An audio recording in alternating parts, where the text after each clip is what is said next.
Hello and welcome to episode 3 of Scrammy Knows. And one of the things I really know is Windows 10 upgrade from Windows 7.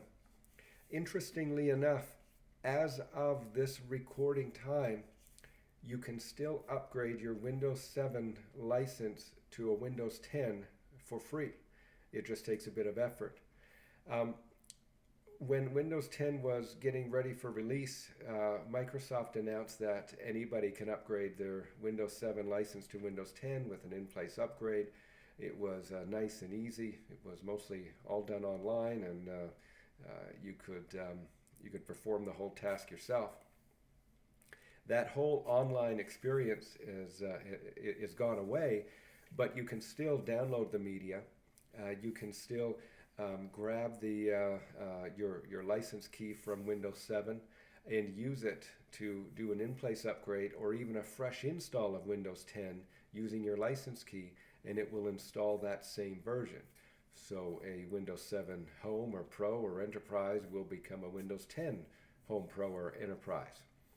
The really cool thing about this is that those of you out there that have not upgraded to Windows 10 or bought any new hardware can of course use your existing hardware and upgrade. The other cool fact about this is if you were to do an in-place upgrade and things just weren't working that great, you can still back up all your data and then do a full reinstall of Windows 10 using that same Windows 10 media, and your license will transfer over automatically.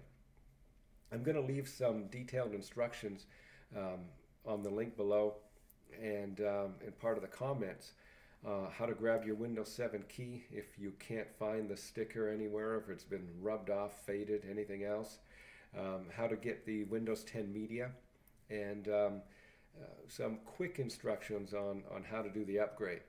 Of course, you can direct message me and I'll respond as quickly and as fully as possible if you need any assistance.